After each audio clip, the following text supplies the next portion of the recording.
Mövzumuz bugün türkü tanımaq, Albanlar, Ermənilər və Haylar. Geniş bir mövzudur. Bu mövzu barəsində bizim Rəşad Tahiroğlu protodilçimiz, tarixçimiz və ömrünün 25 ilini bu yolu həsrət etmiş şəxs danışacaq. Seminar tipli çıxışdı. Buyurun. Salam, hər kəsi salamlayıram. Xoş gördük. Günümüzün mövzusu demək türkü tanımaq, ermənilər, albanlar, haylardır. Əslində biz bura sakları, qarqarları, qıpçaqları da əlavə eləyə bilərik, amma mənə elə gəlir ki, bizim əsas gündəmdə olan ən çox tanıdığımız hallanan adlar ermənilər, albanlar və haylardır. Və bu mövzunu danışmazdan əvvəl bir neçə başlığı eyni anda nəzərdən keçirmək lazımdır. Bunlar hansılardır? Bir, xristianlıq nədir? Necə formalaşıb? Xristianlıqda monofizit və diofizit xristianlıq nədir? Süryənilər, Həbəşlər nədir? İstanbul kilsəsi necə formalaşıb? Yalnız bunun üzərinə biz albanlılardan, ermənilərdən danışa bilərik və həmçinin Ərəb xilafətinin gəlməsindən sonra nələr baş verdi ki, Alban kilsələrini Ərmən kilsələrinə tabe edildi. Bunların hamısını eyni anda biz gördükdən sonra yalnız hay erməni məsələsini və Alban məsələsini anlaya bilərik. Və mən də o yüzden çalışacağım bu başlıqlar üzərində ən qısa formada özət keçim və beləliklə bunun üzərinə ermənilər kimdir, albanlar kimdir, haylar kimdir və ermənilərin haylaşması prosesinin necə olduğunu görə bilək. Artıq qeyd etdiyim kimi, demək biz ilk əvvəl albanlardan, ermənilərdən danışmamışdan əvvəl demək xristianlığın nə olduğunu bilməliyik. Haşiyə çıxaraq qeyd edək ki, demək xristianlıq dedikdə xristianlığın əsas İsa peyğəmbər üzərində qurulub, lakin xristianlığın İsa'ya baxışı ilə, doktrini ilə İslamın İsa'ya baxışı, doktrini fərqlənir. Belə ki, xristianlıq doktrininə görə İsa peyğəmbər, daha doğrusu İsa Allahın quzusudur, çarmıxa çəkilir və nəticədə bütün insanlığın günahını almışdır. İsa peyğəmbərin çarmıxa çəkilməsi insanlığın günahlarının kəfarəsidir. Quran isə qısaca olaraq İsa peyğəmbərin çarmıxa çəkilmədiyini və bu yanaşmanın doğru olmadığını qeyd edir. Və beləliklə ümumi gələneksel xristianlıq baxışına görə İsa peyğəmbər 0-cı 35-ci illər arasında yaşayıb, daha sonra ya ölür ya da tarix səhnəsindən bu və ya digər formada kənara çəkilir. Bundan sonra onun cəmaatını, havarilərini onun qardaşı, qardaşlığı Yaqub idarə edir və 62-ci ildə vəfat edir. Və İsa peyğəmbərin 12 havarisinin təxminən 90-cı illərə qədər bu və ya digər formada ölməsi, öldürülməsi, şəhid edilməsi rəvayətləri var. Və bunun üzərinə əslində bizim günümüz xristianlığının İsa peyğəmbər, onun qardaşlığı və havariləri tərəfindən formalaşmadığını, Pavlos tərəfindən bina edildiyini anlamalıyıq, qəbul etməliyik. Və əslində bu mənim və ya hər hansısa digər türkoloqların, tarixçilərin dediyi məsələ deyil. Avropada xristian dünyasından olan tarixçilərin böyük əksəriyyəti əslində günümüz xristianlığının Pavlos tərəfindən formalaşdırdığını qəbul edir. Və Pavlos İsa peyğəmbərin yaşadığı dönəmdə əslində İsa peyğəmbər və onun tərəfdarlarına zülm edən, təqib edən bir Roma məmurudur. Lakin daha sonra İsa peyğəmbərin vəfatından sonra onun iddiasına görə yuxuda İsa peyğəmbəri görür və bundan sonra İsa peyğəmbərin dinini təbliğ eləməyə başlayır.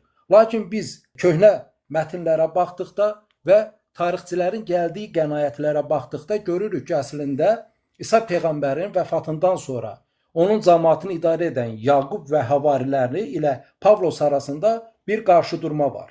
Digər yanına biz xristianlıqdan danışırıqsa mütləq İncillərdən danışmalıyıq və düşünə bilərsiniz ki, İncillər dedikdə İslamda, Quranda qəbul görən görüşdəki kimi Allahdan gələn vəhləri İsa peyğəmbər İncilə yazmışdı. Əslində İncillər dedikdə İncillər İsa peyğəmbərin bioqrafiyasıdır və bu bioqrafiyalar şəxslərə görə fərqlənir və qəbul görən 4 İncil var ki, buna kanonik İncil deyilir və qəbul görməyən onlarla İncil var ki, buna da apokrif İncillər deyilir. Və yenə haşiyə çıxaraq qeyd edim ki, Quranda dəfələrlə deyir ki, mən İncili təsdiqləyirəm, lakin biz Quranın təsdiqlədiyi dediyi İncil dedikdə onun istat gətirdiyi İncillərin həm apokrif mətnlərdən, həm kanonik İncildəki mətnlərdən olduğunu görürük. İlk 3 əsrdə əslində xristian cəmaatı Roma dövləti tərəfindən zaman-zaman təqibə məruz qalır, zaman-zaman onların dilini yaşamasına imkan verildiyini görürük. Lakin 313-cü ildə İmperator Konstantinin xristianlığı qəbul etməsi ilə artıq xristianlıq bir dövlət, bir imperiya dininə çevrilir. Və 325-ci ildə baş verən İznik konsulunda demək teslis məsələsi və xristianlığın ilk bütün doktrinləri bu konsulda qəbul görür. Lakin bu zaman üçlüyü, teslisi qəbul etməyən Ariusçular həmin konsuldan qovulur. İlk 3 əsrdə görürük ki, demək xristianlığın bir dövlətsiz formada yayıldığı dövr var. Lakin 313-cü ildə xristianlıq bir imperiya dininə çevrilir və bu müddət ərzində demək bir Musa şəriətini yaşayan Ebyunitlər, Nasturilərin olduğunu və həmçinin demək bu zaman məşhur olan Antakya, Suriya, İskəndəriyə və Efiopiya kilsələrinin olduğunu və yalnız xristianlığın bir imperiya dininə çevrilməsindən sonra İstanbulun, daha doğrusu o dövrdəki adı ilə Konstantinopolda da bir mərkəz kilsənin formalaşdırdığını görürük. Lakin adını çəkdiyimiz Antakya, Suriya, İskəndəriyə, Efiopiya kilsələri İstanbul kilsəsi ilə bundan sonra arasında bir qarşıdurma baş verəcək. Bu qarşıdurmaya qarşı da dəyinəcəm. İlk dövrdə böyük coğrafiyada fərqli xristianlığın yayılması ilə fərqli ev kilsələri var. Yalnız 3-cü əsrdən sonra Romanın xristianlığı bir dövlət, bir imperiya dininə çevrilməsindən sonra böyük kilsə binaları tikilir, hansı ki bunlara bazilika deyilir və bunlardan biri də Romada tikiləcək və həmin bu bazilika demək San Pietro bazilikası adlanır və daha sonra bu Roma papalığının mərkəzinə çevriləcək. Və artıq mövzunun əvvəlində də qeyd etdim ki, biz xristianlığın necə yayıldığını bildikdən sonra da monofizit və diofizit inanc məsələsini dərk etməliyik. Demək, monofizit inanc məsələsində qeyd olunur ki, İsa Peyğəmbər həm Tanrı, həm insan ünsürlərini daşıya bilməz, onun ilahiliyi daha üstündür. Diofizitdə isə o eyni anda həm insandır, həm eyni anda Tanrı olması inancı var. Və Suriyanı Həbəş kilsəsi monofizitdir. Bizans və adını çəkdiyimiz Roma kilsələri isə artıq diofizit inancı mənimsəyəcək. Və bu 451-ci ildə digər monofizit kilsələrin artıq rədd edilməsini Roma imperiyası və İstanbul kilsəsi 451-ci ildə həyata keçirilən konsulda qərarlaşdırır və bundan sonra artıq monofizit kilsələri ilə diofizit kilsələr arasında həm rəqabətin artması və eyni ilə monofizit kilsələrin onlardan ayrılması prosesinin baş verdiyini görəcəyik. Biz bunu niyə bilməliyik? Mövzunu qabaqlayaraq deyək. Çünki bizim hal-hazırda Qriqoryan Hay kilsəsi kimi tanıdığımız kilsə monofizitdir. Həbəş əlifbası ilə diriyi yazır. Həmin Həbəş əlifbasının daşıyıcısı olan Həbəş kilsəsi monofizitdir, Suriyani kilsəsi monofizitdir və ermənilər monofizitdir. Alban kilsəsi isə zaman-zaman monofizit olmuş, daha sonra isə diofizit kilsə inancını həyata keçirməyə çalışmışdı. Burada səbəb nədir? Ona da qarşıda dəyinəcəm. O artıq zaman-zaman Səsanilərə qarşı və həmçinin daha sonra Ərəb xilafətinə qarşı vuruşduqda Bizansdan kömək istəyirdi və bu səbəbdən də artıq nə dedik? Bizans diofizit olduğundan Alban kilsəsindən və dövlətindən tələb edirdi ki, siz diofizit olmalısınız ki, mən sizə kömək edim. Artıq nəyi müəyyənləşdirdik? Müəyyənləşdirdik ki, demək Suryanilər, Efiopiya Həbəş kilsəsi, ermənilər, haylər, Qibtilər, Misir kilsəsi yəni və Efiopiya kilsələri monofizitdir. Və bu monofizit kilsə ilə diofizit dövlət, imperiya kilsəsi olan İstanbul kilsəsi arasında bir qarşı durum olur və bundan sonra artıq monofizit kilsələr özlərinə uyğun fərqli siyasət həyata keçirməyə çalışacaq ki, bunların içərisindən daha sonra biz Hay kilsəsinin, Qriqoryan kilsəsinin, erməni kilsəsinin və həmçinin Alban kilsəsinin öz coğrafiyamıza uyğun olan hissəsini deyirəm. Təbii ki, digər Qibti kilsəsi var, Həbəş kilsəsi var, hansı ki baş kilsələr idi. Fərqli bir siyasət həyata keçirməyə çalışdığını görürük. Və biz yalnız indi bunun üzərinə haylar və ermənilər Albanlardan danışa bilərik. Adil bəy, buyur. Bu ermənilər mən yəni eşitdiyimə, oxuduğuma, araşdırdığıma görə Hindistandan gəlmə bir tayfadır. Yəni bunlar erməni deyil, o erməni adı da Türkiyə məxsus addır. Yəni o imperial dövləti özlərini mənsubləmişlər. Çünki bunlar qədimi xalqlar. Ancaq bunlar haylardır. Hal-hazırda da onlar özlərinə hay deyirlər. Doğrudur. Qarşıdakı dəqiqələrdə geniş formada izahını verəcəm. Bəli, haqlısınız. Ermənilərin Tam doğru. xristian olması necə olub? Yəni onlar necə olub xristian olub? Artıq müəyyənləşdirdik demək bir xristianlıq məsələsi var. Bu 3-cü əsrə qədər fərqli coğrafiyada yayılır. Daha sonra bir Roma imperiyasının xristianlığı qəbul etməsindən sonra monofizit və diofizit kilsələr yaranır. Və bu hissədən sonra artıq biz haylardan, ermənilərdən, albanlardan danışmağa başlayacağıq. Amma bu hissəni bilməliyik ki, biz niyə haylarla ermənilərin daha sonra birləşəcəyini, daha sonra niyə demək bütün ermənilərin xristian adına çevrilməsi məsələsini görəcəyik. Ona görə bu hissəni danışdım. İndi onu qarşıda tam aydın formada deyəcəyik ki, nədir, nə məsələdir. Təşəkkür edirəm. Var olun. Demək biz ümumi xristianlığın və onun monofizit və diofizit kilsələrə necə bölünməsi haqqında danışdıq və qeyd etdik ki, Süryani Həbəş kilsələri monofizit idi və bunun davamında da indi danışacağımız hay erməni və alban kilsələrinin monofizit olacağını görəcəyik. Və beləliklə ən klassik sualımız bəs haylar kimdir, ermənilər kimdir? Bunlar eyni etnik qrupdurmu? Yox, eyni etnik qrup deyilsə, ermənilər türkdürsə necə haylaşdı? Bu haqqda danışacağıq. Demək, başlayaq haylardan. Haylar kimdir? Firidun Cəllovun, Azərbaycanın görkəmli alimi, tarixçisi, türkologu Firidun Cəllovun yazdığı 9 bitik kitabında haylar haqqında geniş təhlillər aparılıb və o göstərir ki, demək haylar eramızdan əvvəl 8-ci əsrdə, demək Qaradənizin şimal-qərb tərəfindən, yəni Balkan ərazisindən Anadolu ərazisinə gəlmişdi və 8-ci 6-cı əsrlər arasında Frikiya dövləti ərazisində yaşamışdı. Və daha sonra Qəmər türklərinin həmin Frikiya dövlətini dağıtmasından sonra həmin haylar günümüz Suriya, Fələstin ərazisinə gəlib çıxmışdı.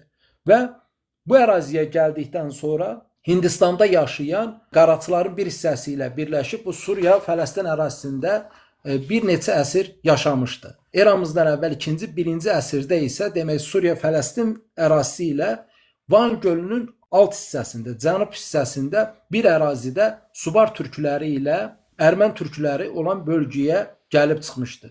Bu əraziyə gəlməsinin bir səbəbi onların bir hissəsini bura Urartu dövlətinin gətirməsidir. Digər bir hissəsini isə daha sonra Tiqranın Van gölü ətrafına gətirəcəyi haqqında indi qarşıda hadisələri görəcəyik. Və indi biz demək ümumilikdə hayların Balkan ərazisindən Anadoluya, Frikiya dövləti ərazisinə gəldiyini, daha sonra isə eramızdan əvvəl 4-cü, 5-ci əsrlərdə Fələstin Suriya ərazisinə gəldiyini və burada da əvvəldən Hindistandan gələn qaraçılar ilə birləşdiyini görürük. Açaryan demək onun əsəri 562 dildə müqayisədə erməni dilinin tam qrammatikası adlı əsərdir, kitabdır və o bu kitabında qeyd edir ki, mən erməni xalqının dilinin formalaşmasında Urartu və başqa 18 yerli qəbilənin dilinin olduğunu müəyyənləşdirdim. İndi bu maraqlı məsələ budur ki, demək bir haylar var və bir erməni dilçisi özü etiraf edir ki, yerli olan 18 dil burada iştirak etmişdi. Və digər dilçilər də həmçinin burada demək qaraçı dilinin və bəzi dilçilər isə 12 dilin erməni, günümüz hay erməni dilini formalaşdırdığını qeyd edir. Və Firidun Cəllovun göstərdiyi bir erməni tədqiqatçısı isə etiraf edir ki, demək yerli olan Armen Subar toponimi və xalqı daha sonra artıq bir erməni etnik keyfiyyətinə düşmüşdü. O bu cümləni belə ifadə edir. Demək ki, baxmayaraq ki, Suriyallara, Yunanlara və başqalarına İranlılardan keçən Armen adı, Armeniya toponimi törəmişdi. Hər halda Urartu əhalisi kimi Subar armenlərin də haylaşması prosesi başa çatdığı üçün biz artıq Yunanca formalaşan Armen, yəni həm də mümkün qədər hay dili dominantı ilə Armen adı altında yeni etnik keyfiyyəti düşünməliyik. Biz artıq ən azından iki tədqiqatçını göstərdik ki, bunlar özləri etiraf edir ki, Armen, erməni hansısa bir yerli qəbiləsi var. Bu daha sonra artıq haylaşmışdı. Yaxşı, indi həmin bu ermənilər kimdir? Qeyd edim ki, burada mən Firidun Cəllovun 9 bitik kitabı və Urmin nəzəriyyəsi əsasında tarixi, coğrafi, türk boy adlarına baxıram. Lakin mən özüm dil kökü araşdırmacısı kimi adların necə formalaşması məsələsi tam mənim nəzəriyyəmdir və dil kökünün yaranması nəzəriyyəsində mən göstərirəm ki, demək türk adları da ilk 3 türk boyu adı olub. Bunlar da adlarının əvvəlinə və sonuna zaman zaman baş verən inanc fərqliliyi ilə adlarının əvvəlinə sonuna mən sözünün kökü olan məni, tanrı mənasına gələn ökü və tanrı sözünün kökü olan tona əlavə edərək fərqli adlar yaradıb. Bunu danışmaq istəmirəm, əvvəlki söyləyişlərdə danışmışam və həmin Ur tayfalarının bir hissəsi özlərinə Urma deyir və bu Urma adından şərqdə günümüz Çin ərazisində olan Urumçu türk bölgəsi, günümüz Cənubi Azərbaycanında Urmiya gölünün adı, eyni ilə qərbdə Urma, Rıma, Roma adının və həmçinin günümüz Azərbaycan ərazisində Ərmən bölgəsinin olduğunu görürük. Bu arada qeyd edim ki, mənim bu təhlilləri 24 yaşında artıq bitirmişdim. Yəni 2004-cü ildə mən Firidun Cəllovun 9 bitik kitabının, o da hamısı nəşr olunmayıb, hansıları əldə etdim. Daha sonra oxuduqda tarixi qaynaqları Firidun Cəllovun nöqtə vergül göstərdiyini gördüm. Lakin mənim gəldiyim bu nəticələr demək dil kökü və etimoloji təhlil olaraq müəyyənləşdirib və həmin günümüzdə olan coğrafiya adları ilə mən bu əraziləri göstərmişdim. Lakin daha sonra Firidun Cəllovun demək 9 bitik kitabında bu Urma adında türk boy adının olduğunu və bunların böyük coğrafiyada fərqli yerlərdə yaşadığını göstərdiyini gördüm. Və bu arada qeyd edək ki, demək Firidun Cəllovun həmin kitablarında qeyd edir ki, demək Bistun yazıtlarında Armen, Ərmən adı Urartu adına sinonim olaraq işlədilir. Eyni ilə Ulu Sargonun döyüşləri zamanı Ərmən adının bir Ərmən boyunun olduğundan danışılır və həmçinin böyük coğrafiyada bütün demək olar ki, Asiya qitəsində biz Ərmən adını həm dağ, kənd adı kimi, fərqli toponimlər kimi, həmçinin bir çox türk boy adı kimi qarşımıza çıxdığını görürük. Və əlavə olaraq mən əvvəlki videolarda da danışdığım kimi qeyd edim ki, həmin ermənilərin bir hissəsi demək şərqi Avropa ərazisində, Kiyev, Ukrayna, Polşa, Litva ərazisində, Krımda yaşayır. Onlar özlərinə ermən deyir, lakin onlar özünə hay olduğunu qəbul etmir və türk dilində danışır. Çox əfsus ki, onlar artıq assimilyasiya olub ruslaşmaq üzrədir. Buna əlavə olaraq nə deyə bilərik? Nizami Gəncəvinin əsərində olan erməni qızı Şirin, əslində bu hay deyil, həmin danışdığımız həmin ermən boylarından olan biridir və eyni ilə əsli Kərim dastanında danışılan erməni əsli həmin bu erməni türk boylarındandır. Və bu erməni türk boylarının bir hissəsi demək xristianlığı daha sonra qəbul edir və qəbul etdikdən sonra bir proses baş verəcək ki, hansılar indi biz ona qarşıda ayrı-ayrılıqda dəyinəcəyik. Bu müəyyənləşdirdiklərimizdən sonra biz keçək yenidən haylar. Nə qeyd etdik? Demək biz qeyd etdik ki, haylar Balkan ərazisindən eramızdan əvvəl 8-ci, 6-cı əsrlərdə Anadolu ərazisinə, Frikiya dövləti ərazisinə gəlir. Daha sonra günümüz Fələstin, Suriya ərazisinə gəlir. Bu artıq 5-ci, 4-cü əsrlərdir və burada o Hindistandan gələn qaraçılarla da rastlaşır və birləşir. Və daha sonraki dönəmdə bunlar eramızdan əvvəl 2-ci, 1-ci əsrə doğru Van gölünün alt hissəsində yaşayan Subar ermən türklərinin yaşadığı bölgəyə gəlir. Haylar bu zaman görünür həmin qaraçıların gətirdiyi və həmçinin farslarda olan Zərdüşt inancı ilə tanış olurlar. Və haşiyə çıxaraq biz hay sözünün də hansı şəkildə formalaşması sualını ortaya qoymalıyıq. Hay sözünün formalaşması ilə bağlı bir neçə iddia var. Bunlardan biri belədir ki, eramızdan əvvəl 1-ci minillikdə Hayasi Azi krallığı qurulmuşdu və hayların adı bu krallıqla əlaqədardır. Lakin burada belə Hayasi Azi krallığındakı Hayasa sözünün necə formalaşması cavabsız qalır. Digər bir iddiaya görə isə Urartu dövləti zamanında günümüz Ermənistan ərazisinə Hitit və Hattilərin adı ilə Hatti deyilmiş, daha sonra bu hay sözünə fonetikləşmişdi.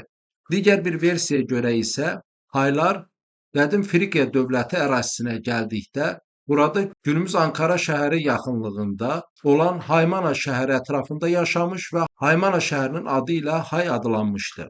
Və biz bu zaman Haymana şəhərinin adının izahını verməliyik. Haymana şəhərinin adı necə formalaşır? Bəziləri iddia edir ki, Haymana şəhəri ərəb fars dilində olan çadır mənasına gələn hay sözündən formalaşmışdı. Digər bir iddiaya görə isə Haymana şəhəri Səlcuqlu sultanı Ələddin Keykubatın adı ilə əlaqədardır. Keykubat adı zamanla Haymana adına fonetikləşmişdir. Mən isə bu adın Yunan mifologiyasında ilk tanrıça olan, yer və təbiət tanrıçası olan Kea adı ilə əlaqədar olduğunu düşünürəm. Haymana adı Kea ana, Kea mama sözündən formalaşmışdır. Bəs Kea sözü necə formalaşmışdır? Mən Dilin Kökəni kitabında göstərirəm ki, yer aşağı canlı mənasına gələn oqqo kökü ilə otto kökünün birləşməsindən kod üç səsli yuvası formalaşmışdır və türk dilində olan qadın, xatun sözü, otlaq mənasına gələn haya sözü və həmçinin Yunan dilində tanrıça mənasına gələn keya sözü, türk dilində kişi cinsiyyət orqanı mənasına gələn xaya sözü, rus dilində olan eyni mənalı xuy sözü və ərəb dilində olan canlı mənasına gələn həya sözü kod üç səsli yuvası ilə əlaqədardır ki, kod sözünün tərs kombinasiyası da toxum sözünün köküdür. Və həmçinin türk dillərində Həymiyə adı olduqca məşhurdur. Ertuğrul bəyin anasının adı da Həymiyədir. Və bu ad ərəb-fars dili ilə əlaqədar olmayıb, elə türk dilində qadın, xatun mənasına gələn və otlaq mənasına gələn qaya sözü ilə əlaqədardır.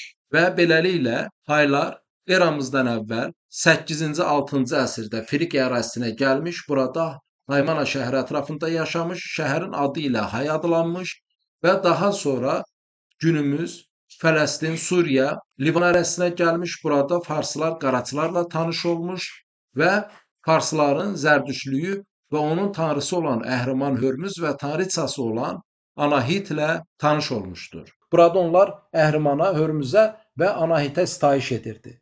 Və bunun paralelində artıq qeyd etdiyim kimi həmin ərazidə Subarlar və Ərmən türkləri yaşayır və günümüz Hay erməniləri qeyd edir ki, demək onların ən böyük kralı Artaşesdir, daha sonra onun qurduğu dövləti Tiqran davam etdirmişdi. Lakin ermənilərin özünün içində və həmçinin Rus, Avropa və İranda yetərincə tədqiqatçı Artaşesin və Tiqranın Hay olmadığını, erməni olmadığını, bir Fars dövlətindən gələn və adlarının da farsça olduğunu düşünür. Lakin mən Artaşesin əslində bir fars olmadığını və adının da Ərdaş sözü ilə əlaqəli olduğunu qeyd edirəm.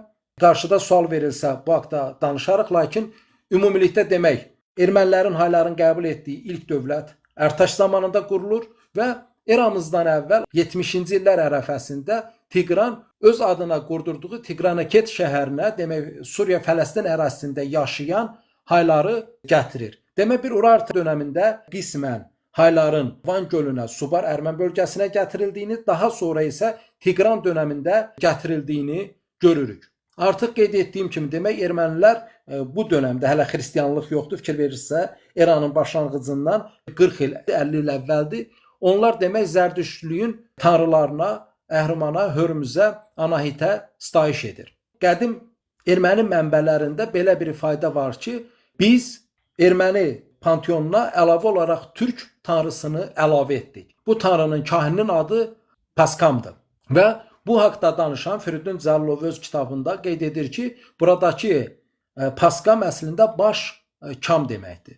Demək biz bu müddət ərzində, fikir verin, eramızdan əvvəlindəki ilk 100 illiyə qədər hayların hələ ayrıca bir etnik qrup kimi var olduğunu, bu bölgədə isə Subar və Ərmən türklərinin Van gölünün alt hissəsində var olduğunu görürük. Lakin fikir ver, burada demək hansısa bir qaynaşma baş verir ki, artıq haylar necə ki Hörmüzü, Anahiti özlərinə tanrı qəbul edirsə, demək eyni ilə türkü özlərinə bir tanrı olaraq qəbul edir. Və burada yenə haşiyə çıxaraq əlavə bir məsələni deyim. Fikir verirsinizsə, digər xristiyan kilsələrindən fərqli olaraq günümüz Qriqoryan kilsəsində türkə qarşı böyük bir nifrət var. Bu türkə olan nifrətin kökündə həmin zərdüştlük dini durur. Artıq nə dedik? Haylar demək xristianlıqdan əvvəl öz hansısa pagan dini var idi, yox idi bilmirik. Daha sonraki dönəmdə zərdüştlükdə olan demək tanrıları özlərinə tanrı panteonuna kimi qəbul edir, daha sonra isə türkü qəbul edir. Və Əhrimanın zərdüştlükdə zülmət simvolunu təşkil edən bir tanrı olduğunu görürük. Həmin Əhrimanın Avestada Angramaniya kimi keçir. Bunu ayrıca oxuyası olsaq deyiləcək ki, Anqra zərdüştlükdə pis deməkdir, qarışıq deməkdir, maniya isə ruh, fikir deməkdir və dolayısıyla Anqramaniya pis fikir, pis ruh deməkdir. Lakin Tengri məngü sözü ki var, türklərdə demək bizim əbədi tanrı mənasında Tengri məngünü inanırıqsa, Zərdüştlük bizim Tengri məngini özlərinin şər tanrısı kimi götürür. Demək İranlılar hər hansısa bir formada özlərini niyəsə türklərlə rəqabətdə hiss edir və dolayısıyla türklərin yaxşı bildiyi, inancında olan yaxşı nələr varsa onu özlərinə şər qüvvəsi kimi qəbul etmişdi. Və biz bunun davamı kimi daha sonra Hay Qriqoryan kilsəsində Türkə nifrətin olduğunu görəcəyik. İndi lakin bu Qriqoryan kilsəsi nə qədər haylarındır, türklərindir, indi buna da yenə qarşıda dəyinəcəyik. Lakin yenə bir məsələni də deyib yenidən mövzumuza qayıdaq. Şahnəmədə qeyd edir ki, demək Alpertunqanın, yəni Avrasiya sahibinin atasının adı Pəşəngdir. Və biz buradakı Pəşəngi əslində baş sak kimi oxumalıyıq. Orada qeyd edilir ki, Alpertunqa Anahitə at, qoç və öküz qurban verirdi. Bugün ermənilərin o tanrıçası olan Anahita və eyni ilə farslarda olan biz Anahitanın əslində ana və kut sözündən formalaşdığını düşünməliyik. Bu bizim Umay inancına uyğun gəlir, lakin Umay nədir, ana kut nə deməkdir, bu tanrıdırmı, tanrıçadırmı, bu ayrıca bir mövzudur. Lakin yəni biz bunun türk dilindəki sözlərlə açıldığını görürük. Lakin demək Alpertunqanın atasının adının da Pəşəng, yəni baş sak olduğunu müəyyənləşdirdikdə biz nəyi müəyyənləşdiririk? Demək ki, mən əvvəlki bölümlərdə qeyd etmişdim ki, türklərdə pir, qam, maq sözləri olduqca vacib idi və onlar qurtarıcısına zaman-zaman bu sözlərdən istifadə edərək adlar vermişdi. Demək, bir məsələ var. Mən qeyd etmişdim ki, Azərbaycan sözü Asur bodun sözündən formalaşıb. Burada Asur bodun sözündə sının zılaşması, tılaşması ilə o atır bodun Atropatena sözünə çevrilib. Və bodun sözündəki d-nın yılaşması, zılaşması ilə isə o Asurbodun, Azerboydun, Azərbaycan sözünə çevrilib. Bildiyimiz kimi tarixdə bizim qarşımıza Atropat adlı rəhbər adları çıxır və iddia olunur ki, həmin Atropat adından Atropatena sözü formalaşıb. Artıq qeyd etdiyim kimi ilk 3 türk boyu adı olub, Assurlar və bu Assur boylarının birləşməsindən Assur və ya Aras formasında adının olduğunu görürük. Aras sözünün Herodotda türklərə gedib çıxan Araslarda olduğunu görürük, çay adı olaraq görürük və Azərbaycan sözündə olduğunu görürük və həmçinin eramızdan əvvəl Azər adlı boyların olduğunu, həmçinin Orxan Yenisey yazıtlarında az boyunun, az kişisinin olduğunu görürük. Və burada Asur sözünün sonuna baş sözü gələrək Azərbaş, yəni Asurların, Azərlərin başı mənasında adın olduğunu, artıq necə ki z-nın tılaşması ilə atır forması yaranmışdı. Eyni ilə Asurbaşda hər iki z-nın tılaşaraq Aturpat sözünün formalaşdığını düşünməliyik. Bunu da deyib artıq yenidən mövzumuza qayıdaq. Demək, Firidun Cəlilov eramızdan əvvəl 714-cü ildə Subarlarda Pirdatu və Sak bəylərində isə Pardatu xan rəhbər adının olduğunu göstərir, lakin qeyd edir ki, Firidun Cəlilov bu adı aça bilməmişəm. Buradakı Pirdatu əslində pir dədə deməkdir. Demək, biz eramızdan əvvəl 714-cü ildə Pirdatu, yəni pir dədə adının həm Subar bəylərində, həm Sak bəylərində rəhbər mənasında olduğunu görürük. Hansı ki, biz həmin o pir dədə anlayışlarını ən sonuncularını harada görəcəyik? Osman Qazi dövründə Osmanlını quran pirlərdə, dədələrdə görəcəyik. Mən keçən mövzuda bununla bağlı danışmışam və mövzumuza qaydası olsaq, biz nəyi gördük? 313-cü ildə Bizans, Roma xristianlığı dövlət dini kimi qəbul edir. Yalnız bundan sonra xristianlıq fərqli coğrafyalarda hər kəsin öz coğrafiyasına uyğun yayılırdısa, artıq İznik konsulundan sonra Roma, Bizans öz dövlət siyasətinə, marağına uyğun bir dövlət dini olaraq xristianlığı yaymağa çalışacaq. Bu arada bir şey deyim, mən həmişə deyirəm ki, din bir toxum kimidir. O hansı coğrafiya, hansı cəmaata əkilirsə, həmin torpağa, coğrafiyaya uyğun da fərqli məzhəblər yaranır. Və eyni ilə biz fərqli coğrafiyalarda istənilən dinin fərqli formada formalaşdığını, şərh olunduğunu, məzhəbləşdiyini görürük.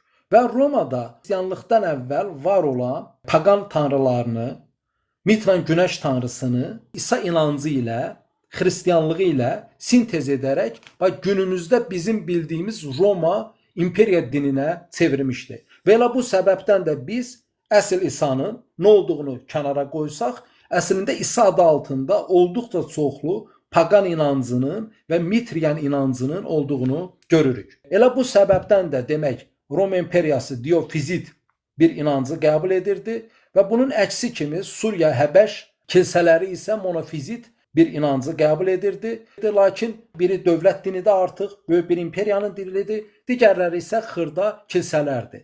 Və bu səbəbdən Suriya və Həbəş kilsələri uzun müddət gizlin formada qalmağa çalışmışdı. İndi burada biz artıq nədir? Albanların və türklərin xristianlığı haqqında danışa bilərik. Demək, biz müəyyənləşdirdik ilk 3 əsrdə fərqli, öz inancına uyğun, əvvəlki gələnəklərinə uyğun yaratdığı bir xristianlıq var idisə, artıq Roma imperiyası öz maraqlarına uyğun bir din yaymağa, yaratmağa çalışır. Və bu zaman demək biz Alban xristianlığının nə cür olmağına baxmalıyıq. İlk əvvəl demək Albanlarda xristianlığı yayılmasını Yelisey, müqəddəs Yeliseyin həyata keçirməyə çalışdığı, daha sonra o və şagirdlərinin şəhid olduğu, daha sonra isə Alban çarı Urnayın zamanında günümüz Ermənistan bölgəsində xristianlığın yaymağa çalışdığını görürük.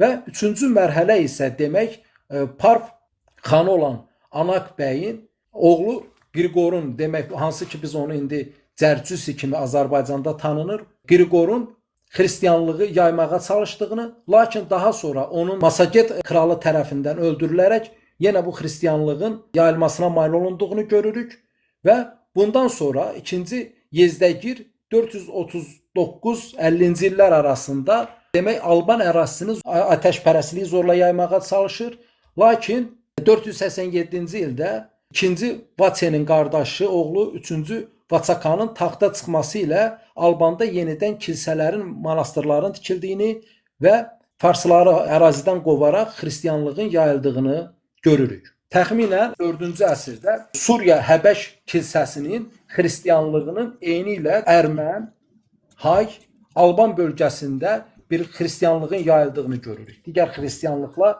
bərabər olaraq. Və Hayların xristianlığı qəbul etməsindən sonra, Zərdüştlərdən öyrəndiyi türk nifrətindən sonra artıq fərqli bir dona bürünən bir xristianlıq yaratmağa başlayır. Azərbaycan və Ermən bölgəsində də xristianlığı yayan Anak bəyin oğlu Qriqordur ki, hansı ki o günümüzdə Azərbaycanda Cərcüs kimi tanınır. Və o Part ölkəsindən qaçan bir bəy idi. Anası mənbələrə görə bir Qıpçaq xanımı idi və partları da bir hissə İran dilli qəbul edir, bir hissə isə onların türk olduğunu qeyd edir. Lakin bu da mövzumuz deyil. Və 452-ci ildə də Roma monofizit öyrətini rədd etdiyindən artıq Suriya kilsəsi öz dinini Alban ərazisində, türklər içində yaymağa çalışır. Və eyni anda təbii ki, Haylar da monofizit bir dini qəbul edir. Və bəzi mənbələrə görə 506-cı ildə, digər mənbələrə görə isə 527-ci ildə Dəvəli kəndində ümum Qafqaz yığıncağı keçirilir.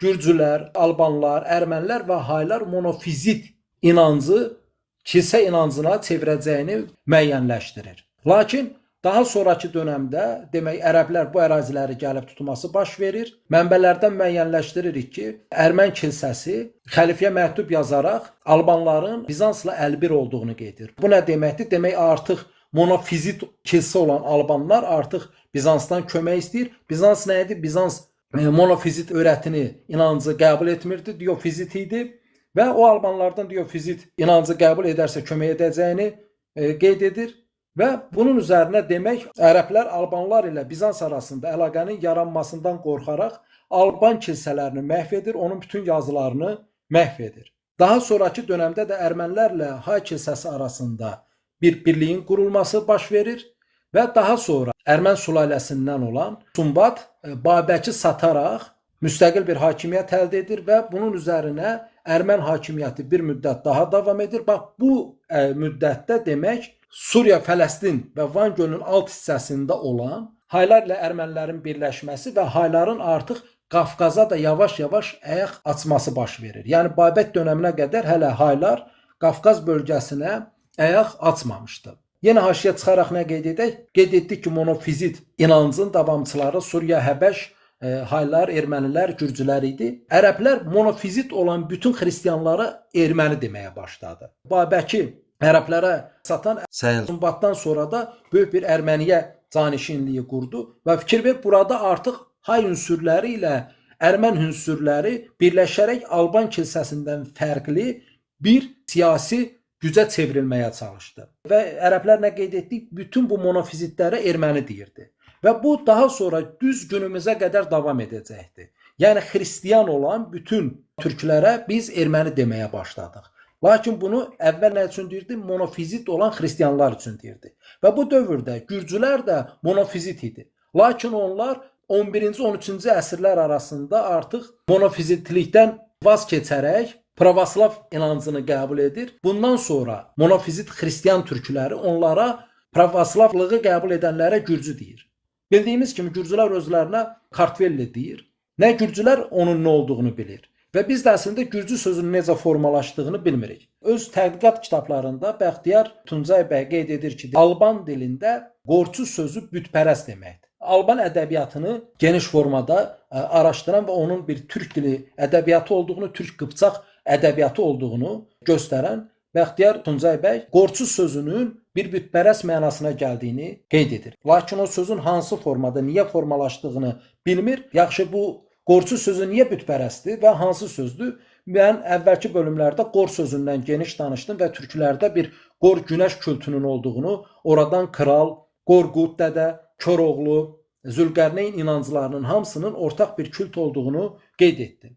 Və bunun hamısının da üstündə nə idi? Günəş, qor və qorun tanrını görən sifətini ifadə edən bir kült olduğu haqqında danışmışam. Buradakı demək, qorçu sözü günümüzdə qəlbimə qor düşdü deyilən qor sözündə xoruz sözünün kökündə olan qor və eski türk dilində qor sözünün sinonimlərindən olan bir qor sözüdür. Demək ki, xristianlığı qəbul edən türklər artıq qor günəş kültündən uzaqlaşaraq onu bütpərəst mənasında işlətmişdi və daha sonra monofizit türk xristianlar, ermənilər, daha sonra gürcülərin pravoslav xristianlığını qəbul etməsinə görə onlara qorçu demişdi. Yəni bax günümüzdəki gürcü sözünün də kökü bu formadadır. Və Krımda hal-hazırda da iki gürcü kəndi var və onlar qıpçaq türküdür, qıpçaq türkçəsində danışır. Krımda iki kəndin olması, qıpçaq türkçəsində danışması mənbəsi də Bəxtiyar Tuncay bəyə aiddir. Bundan başqa nəyi müəyyənləşdirməliyik? Niyə haylar, ermənilər Həbəş əlifbasında yazır? Çünki monofizit kilsəni təmsil edənlər, yəni Efiopiya həbəşlər, Suryanilər, haylar, ermənilər Həbəş əlifbasında yazırdı. Bu monofizit kilsənin əlifbasıdır.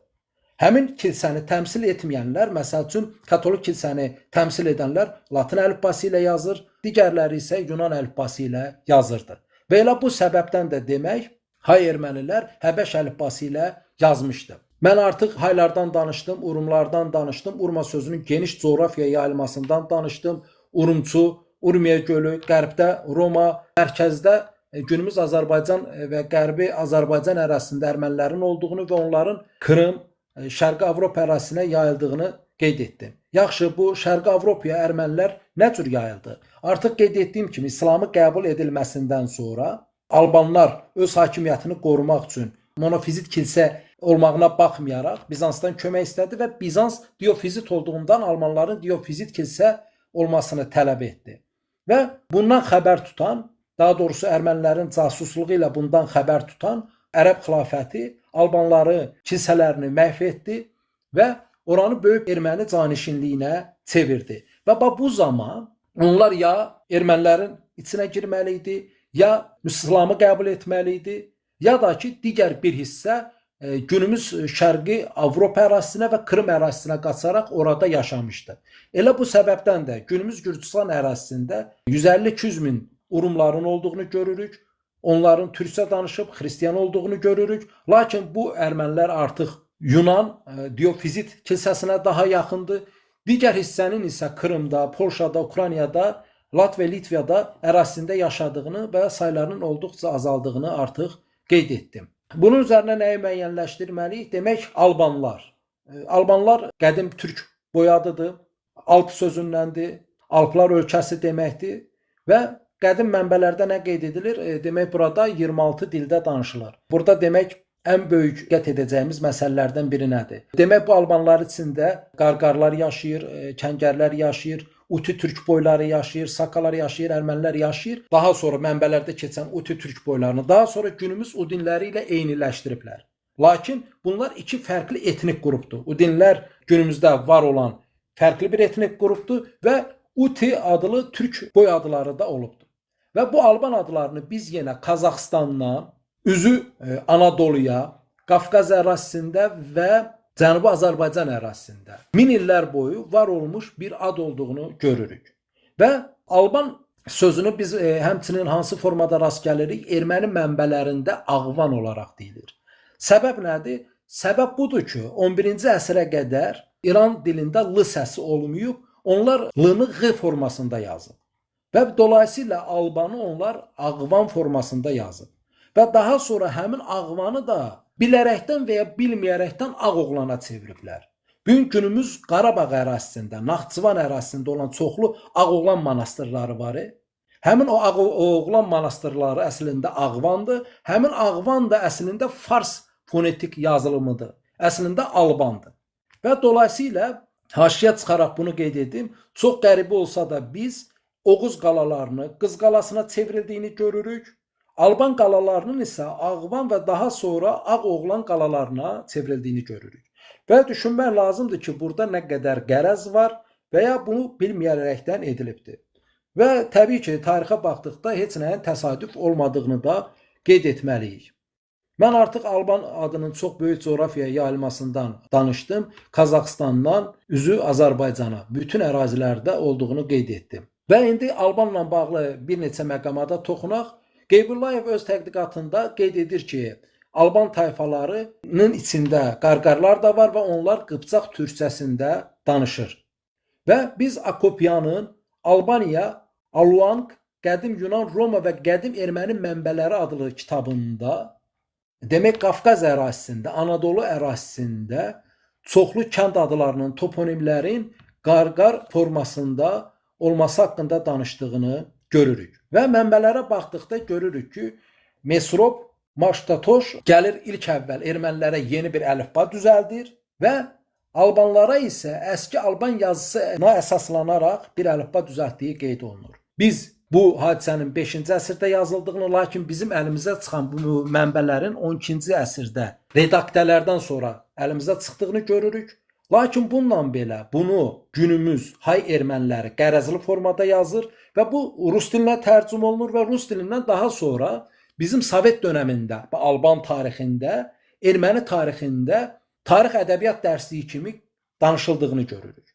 Lakin daha sonra Firidun Cəllov və Bəxtiyar Tuncay burada Ağ Xəzər sözünün olduğunu müəyyənləşdirir və beləliklə burada əslində yazılan cümlənin yabanı boğuzuq Ağ Xəzər əlifbasını boğazda danışan qarqar dilinə uyğunlaşdırılması cümləsinin olduğunu müəyyənləşdirirlər. Yəni demək ki, haylar üçün yeni bir əlifba düzəldilir.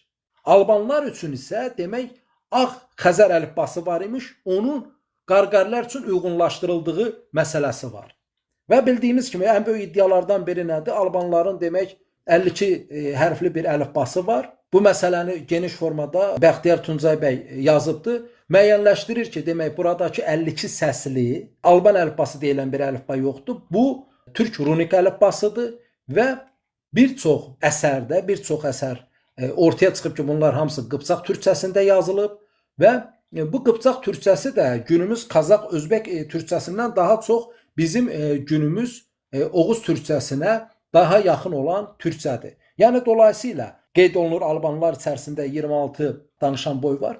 Bunlardan hansısı ola bilər ki, türk etnik qrupundan olmayıb və fərqli yazılıb, lakin albanların əsas aparıcı qüvvəsi qarqar, qıpçaqcası danışan türklər olub və bunlar türk runiklərindən istifadə edib. Burada hər hansısa fərqli, göydən düşmə, bizə bəlli olmayan bir əlifbanın olmadığını görürük. Və son olaraq bunu deyim, demək ermənilər Erməniyə ilə Alban arasında bir sünük bölgəsinin olduğundan danışırıq. Əvvəlki biz orta məktəb tarixində bundan danışırdıq. Lakin buranın əslində Qafan Alban məlikliyi olduğunu və bu məlikliyi Babəki satan Sumbatın nəvələrinin idarə etdiyi, daha sonra isə buradan bir hissənin 11-ci 12-ci əsrdə demək Klikiyaya köçdüyünü, burada yaşadığını və bunların Avropa, Fransa və Roma papası ilə məhdudlaşdığını, onlardan dəstək istəməsini və bu səbəbdən də katolik inancını qəbul etdiyini və daha sonra bunların bir hissəsinin də yenidən günümüz Qafqaz ərazisinə geri qayıtdığını bilirik. Və bu məktublar Avropa arxivlərində yetərincədir. Yəni bunu biz son 5-10 ildə müəyyənləşdirmişiksə, Avropa demək əsrlərdir Ermən türklərinin, Alban türklərinin türk olduğunu və onların türk dilində Həbəş əlifbası ilə Fransa krallığına, Roma papalığına kömək istədiyi məktublar yazdığını bilir. Bunu biz bilmirik. Və indi bunun üzərinə düşünün ki, tarix nə qədər örtülüb və nə qədər fərqli hala salınıbdır. Və son olaraq bir də qəribə bir paradoksu deyim. Demək, İslamı qəbul edən türklər, Qarahanlı, Ağqoyunlu türkləri Quranı türk dilinə tərcümə etsə də, daha sonraki dövrdə Səlcuqlu, Səfəvi, Osmanlı, Baburlar İslamı qəbul edib, az-çox türk kimliyini qorusa da, ərəb fars dilində yazmışdı və həyatın qəribə bir ironiyası var. Haylaşan ermənilər, Qıpçaqlar isə haylaşdığı halda demək 11-ci əsrdən 15-16-cı əsrə qədər türk dilində əsərlər yazmışdı. Qəribə bir ironiyadır. Mənə elə gəlir ki, ümumi mövzunu yekunlaşdırsaq yaxşıdır. Belə. Çox sağ olun Rəfət bəy. Təşəkkür edirəm məlumatınız üçün. İndi mövzu ilə bağlı sualları vermək istəyənlər var. Çünki Türkiyədə hamı inanır ki, biz Altay nəzəriyyəsinə inanırlar. Biz Orta Asiyadan gəlmişdik. Amma biz də Altay nəzəriyyəsindən fikir ayrılığı, fikir ayrılığı. Altay nəzəriyyəsinə yox, biz Urmi nəzəriyyəsini iddia edirik. Bu haqda istəyərdim ki, iminli bu haqda Kayrakan abi bir gün canlı açar. Bir dənə məlumat deyim bu dediyim mövzu ilə bağlı.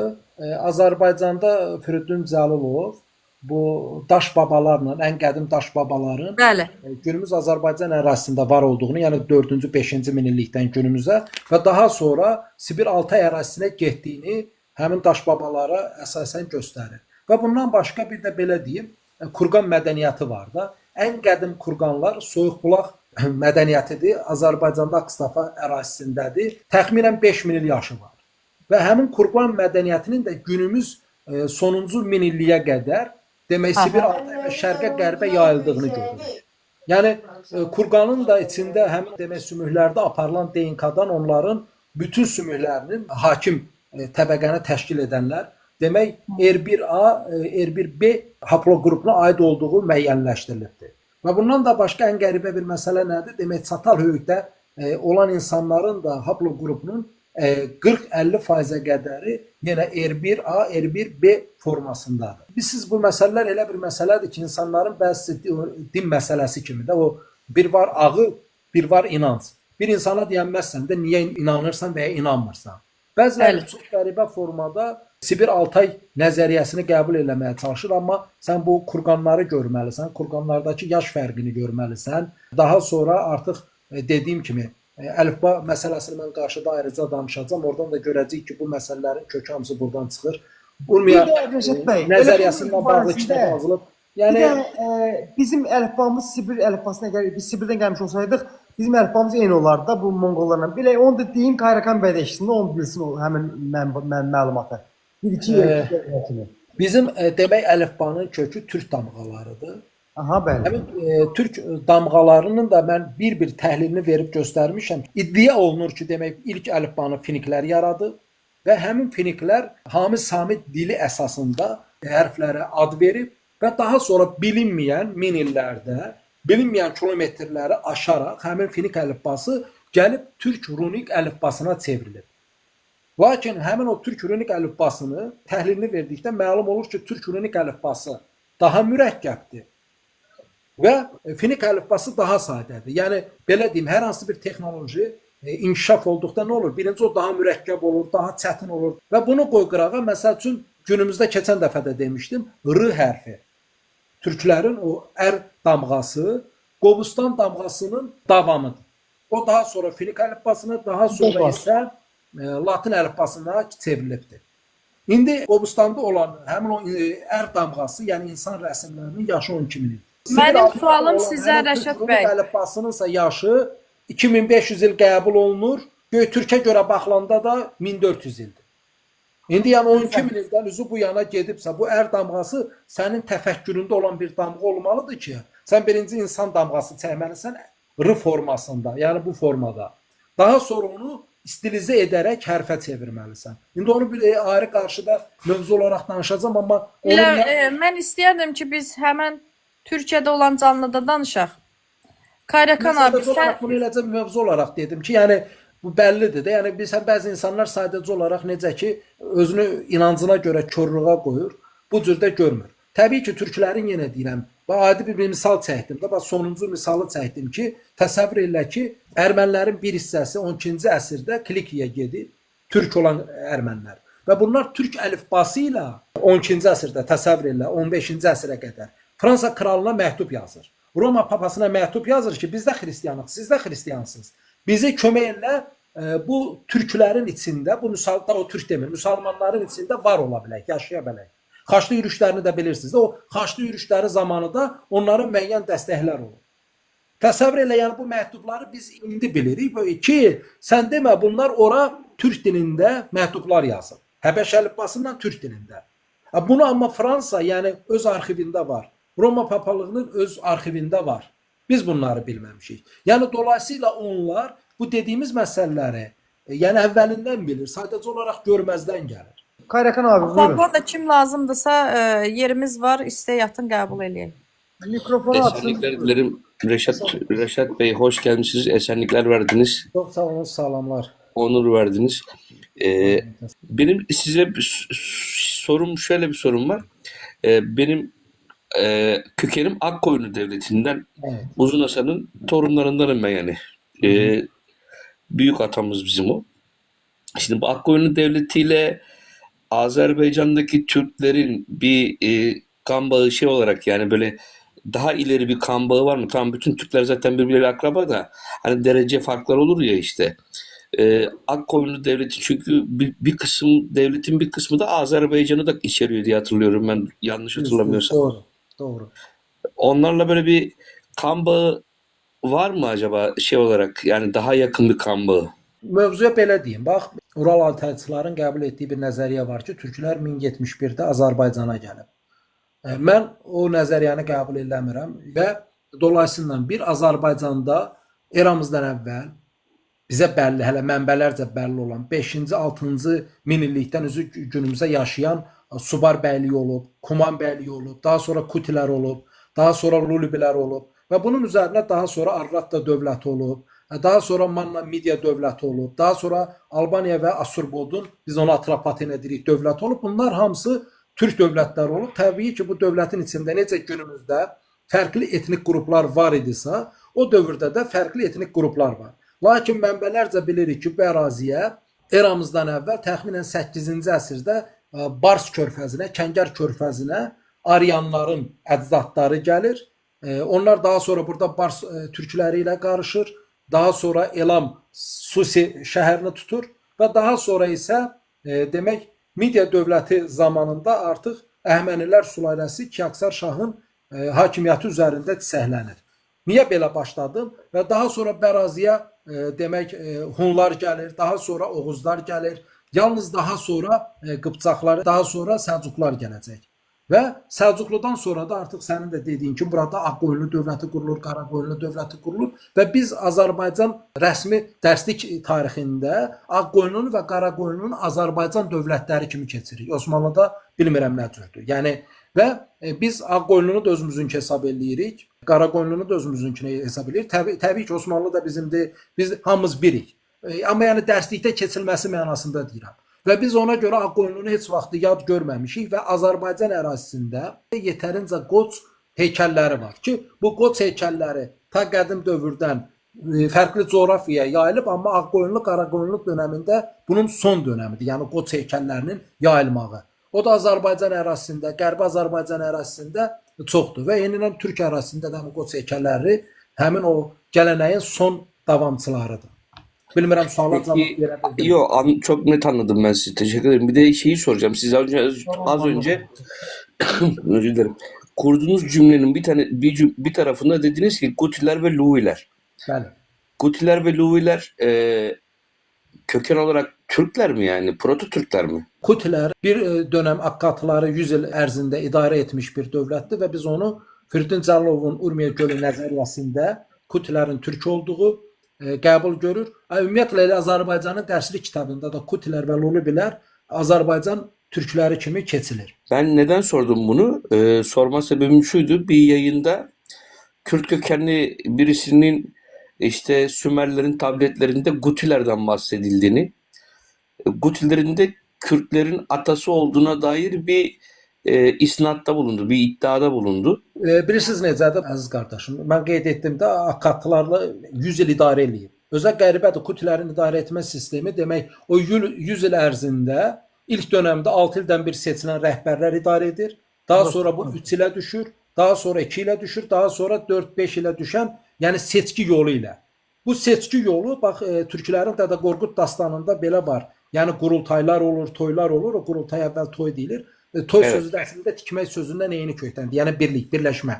Və həmin Yoksa ben bir sual vermək Sümerlərdə istəyirəm. yəni Kutilərin adını keçməyi aydındır. İndi məsələ budur ki, onu hər kəs özünə çıxa bilər. Amma məsələ nədir? Hind Avropalılar eramızdan əvvəl 4-cü, 5-ci minilliyə qədər Qara dənizin üstündə yaşayıb. İndiki Qarıstan ərazisində yaşayıb. Daha sonra şimaldan Qara dənizin üstündən gəlib, Xəzərin üstündən demək üzü aşağı cənuba doğru gəliblər və indiki Aral gölü ərazisinə bunlar təxminən gəlib çatıb eramızdan əvvəl 1000-1500 il bundan əvvəl. Daha sonra buradan bunlar indiki Əfqanistan ərazisinə gəlir. Həmin əraziyə Aryan adı deyilir. Həmin Aryan ərazisindən bir hissə gedir Hindistana, digər bir hissə isə gəlib çıxır indiki İran körfəzi deyilir. Əski adından Bars Kəngər körfəzinə. Ora gəlib çıxmaları bunların eramızdan əvvəl 8-ci əsrdir. Yəni 2800 il bundan əvvəl. Aydındır əziz qardaşım. Yəni 2800 il bundan əvvəl Hind Avropa xalqlarının İrani qolu gəlib bura çıxır. Həmin İranilərdən daha sonra kimlər yaranacaq? Kürdlər yaranacaq, Farslar yaranacaq, Talışlar yaranacaq və digərləri yaranacaq. Aydındırmı? Yəni 2800 il bundan əvvəl bura gəlib çıxıbsa, indi bunun üstünə hər kəs deyə bilər ki, bu mənimdir. Amma gəlmə tarixi bəllidir. Bu bəlli olan məsələlərdir. Rəşid bəy, Peki mən bir sual vermək istəyirəm. Sümerlerle Gutiler, özür dilerim, Türk Devletleri Teşkilatı hakkında son bir soru Tamam. ineceğim.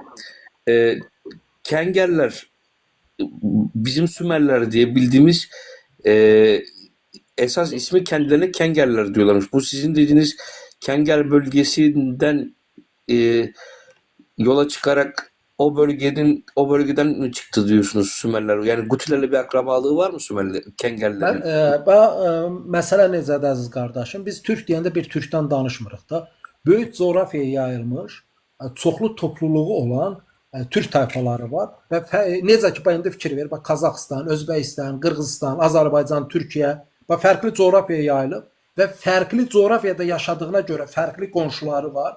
Fərqli qonşuları olduğuna görə fərqli belə deyək, siyasi, iqtisadi əlaqələri var və buna görə də zaman-zaman eyni uyğun gəlmir. İndi fikirləş o dövrdə də böyük coğrafiyaya yayılmış türk boyları var və bunlar fərqli zamanda fərqli formada yaşayır. Mən qarşıda inşallah iç oğuz, dış oğuzu ayrıca bir bölüm olaraq danışacağam. Ona görə bu məsələyə toxunmaq istəmirəm. Şumerlərin, ön Şumerləri mən türk qəbul edirəm.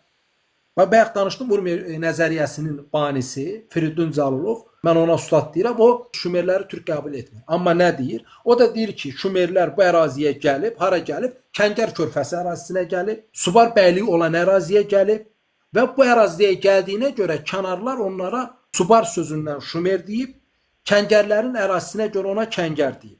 Lakin mən bundan bir balaca fərqli düşünüb qeyd edirəm ki, həmin Şumerlərin öncülləri, necə ki türklər fərqli əraziyə yayılmışdı, o gələnlər də eyni ilə türklərdir. Lakin daha sonra bu şəhərlərə necə ki indi Amerika fərqli köçlər var, düzdür? Eyni ilə də o dövrün Amerikası ən inkişaf eləmiş mərkəzi Şumerlərdir və bura fərqli miqrasiyalar baş verirdi. Həmi əhali axınları və o ətrafda yayılırdı. Və təbii ki, necə ki Çinin içinə gedən çoxlu türk bəylikləri var idi, hansı ki artıq sonra tarixdə silindi, çinliləşdi. Həmin Şumer ərazisində də ətrafdan gələn o fərqli topluluqların miqrasiyası əsas kimdir? Ərəb və Yahudilərin ataları. Gəlib bu ətrafda yaşadıktan sonra artıq o Şumerlər, ön Şumer, türk olan ön Şumerlər ilə ərəblərin ataları qarışaraq fərqli bir topluluq yarandı və daha sonra bu elə həmin o ərəblərin ataları olan Akkadlar tərəfindən Şumerlər məğlub edildi. Sualı bilmirəm, aydın izah edə bildimmi? Qaranlıq tərəf var. Çok teşekkür ederim, sağ olun. Tamam, pardon. Buyurun Osman Bey, kusura bakmayın. Buyurun. Axşamı seyirlər birinizin, hər bir soydaşlarımı salamlayıram. Efir sahibi minnətdaram belə gözəl efir təşkil elədiyinizə görə. Dinləmək düşər. Rəşad bəy, sonsuz minnətdarıq sizə qardaşlar. Tarixçilərdir, bu mədəniyyət işçiləri, bunlar əsl fədailər, sizcəsiniz. Var olasınız. Akil bəy, buyurun cənabınıza sualınızı verin. Hər kəsi salamlayıram mən. Ola bilərmi sualdan əvvəl biraz məlumat verəm? Yəni belə bir məlumatlar var ki, burada yoldaşlar o məlumatları bilmir. Yəni onların bilməyi daha yaxşı olar. Yəni mən əslən Qərbi Azərbaycandanam. Yəni Qərbi Azərbaycan bilirsiniz ki, Loru Pənbəh mahalının Dızman kəndində, Dilican, İcevan, yəni onlar Böyük Qazağın tərkibindədir. Yəni eyni bir eldir. Yəni Qazağa aid olan yerlərdir. Yəni bizim o Loru Pənbəh də, yəni Qazaq elində, bizim o Dızman kəndində indiki Ermənistan ərazisində qalıb. Orada bizim Kuruqan qəbirlər çıxmış. Kuruqan qəbirlər. Orada mənim rəhmətli babamgil Qazanda böyük bir qəbir küp çıxıb. Bunlar elə bilib ki, qızıl var içərisində. Saxlayıblar.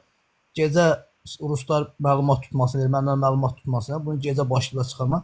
Oradan qəbirlər çıxıb. O qəbirlər ki, onlar böyük nəhəng insanların qəbirləri. Bizim kəndin adı Dızmandır. Azman tayfaları yaşayıblar, yəni nəhəng insanlar.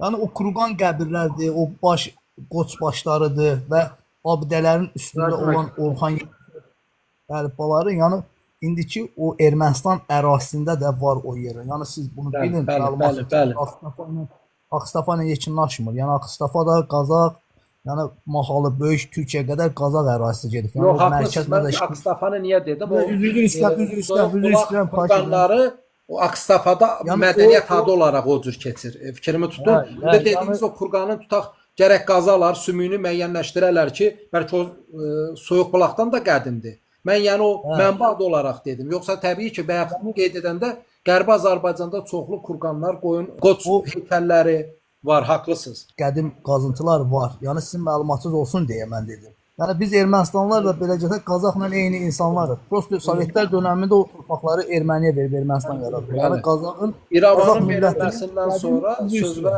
əlavə olaraq əziz qardaşım, demək təxminən 7000 kvadrat kilometrdə 1920-ci ildə Sovet Rusiyası Ermənistanı qurduqdan sonra təzədən də 7000 kvadrat kilometri Qazaxdan Dilcan dərəsi və əlaxırı alaraq Naxçıvandan bir hissə alıb verib.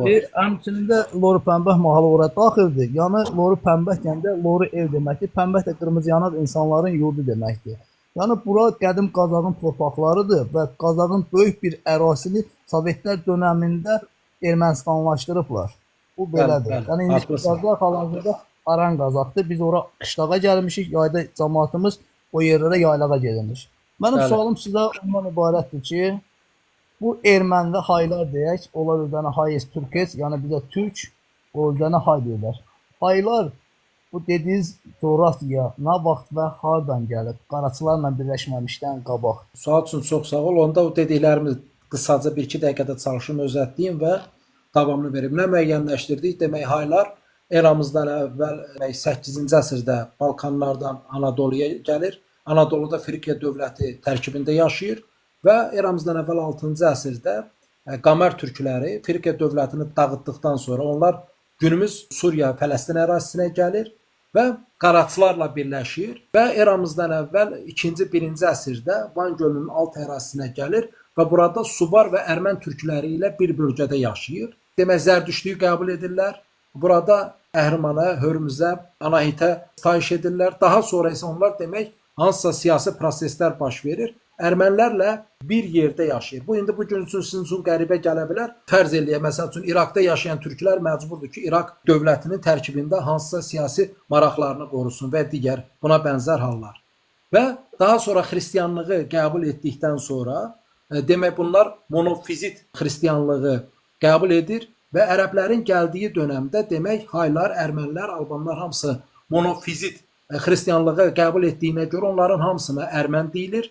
Daha sonra Albanlar öz müstəqilliyini qorumaq üçün Bizansla siyasi, hərbi əlaqə qurmaq istəyir və bunu casusluq edən erməni kahini xəlifə yazır və bundan sonra bütün Alman kilsələri məhv edilir və onlar Ermən kilsələrinə tabe edilir. Və Ermən kilsələrinə tabe edildikdən sonra burada böyük bir Erməniyə canişinliyi yaradılır və bundan sonra artıq Haylarla Ermənilər daha da əlbir olur və Haylar Ermənilərin içinə doğru yeriyərək belə deyim, günümüz Qafqaz ərazisinə qədər gəlir. Ardından Suriya, Fələstin ərazisindən. Lakin ən sonuncu Alban kilsəsi də demək 1836-cı ildə Çar Rusiyası tərəfindən bağlanır. Və bununla belə demək biz 12-ci, 14-cü, 15-ci əsrlərə qədər həmin bu ermənilərin bir hissəsinin hayca yox, türkcə yazdığını, türkcə əsərlər yazdığını, lüğət kitabları yazdığını, dini əsərlər yazdığını görürük. Lakin ərəb təsiri ilə bunların bir hissəsi nə dedik? Şərqi Avropa ərazisinə, Ukrayna, Latviya, Litviya, Krım ərazisinə köçür. Lakin ən əsas məsələ harda baş verir? 15-ci, 16-cı əsrdə həm Osmanlı, həm Səfəvilər olduqca güclü dövlətlər idi. Lakin neynədi? Osmanlı ilə Səfəvi biri-birini məhv eləmə, biri-birini yox eləmə siyasətinə həyata keçirməyə çalışdı. Və həmin ərəfədə Əmir Teymurun da Osmanlı ilə savaşması, ona xəyanət eləyən Toxtamışı məhv eləməsindən sonra Qızıl Ordanın çöküşü ilə şimalda günümüz Rusiya dövləti inkişaf edib güclənməyə başladı. Qızıl Ordanın dağılmasından sonra yaranan xanlıqlar ki var idi. Bunlar hamısı bir-bir Rusiya tərəfindən işğal olundu və bunun üzərinə demək Avropa başa düşdü ki, demək Osmanlı heç də yenilməz bir dövlət deyilmiş. Səfəvlər heç də o qədər qüdrətli bir dövlət deyilmiş. Və bunun üzərinə 1-ci Pyotr, Ruslar Böyük Pyotr deyir, biz Dəli Pyotr deyirik. Qeyd edir ki, demək biz Osmanlı və Səfəvi arasına 5-ci kolon deyən etnik qruplardan bir qrup yaratmalıyıq. Və bu zaman onlar monofizit olan, bax fikir verin, monofizit idi, eyni kilsəyə tabe olan Hayları istifadə etməyə çalışır. Bu 1-ci Pyotra müəssər olmur. Çar Rusiyası 1801-4-də Qafqaza enir. 1813-cü ildə Qacar sülaləsi məğlub edilir. Gülüstan çay müqaviləsi bağlanır. Daha sonra 1828-də yenidən məğlub edilir. Türkmən çay müqaviləsi bağlanır.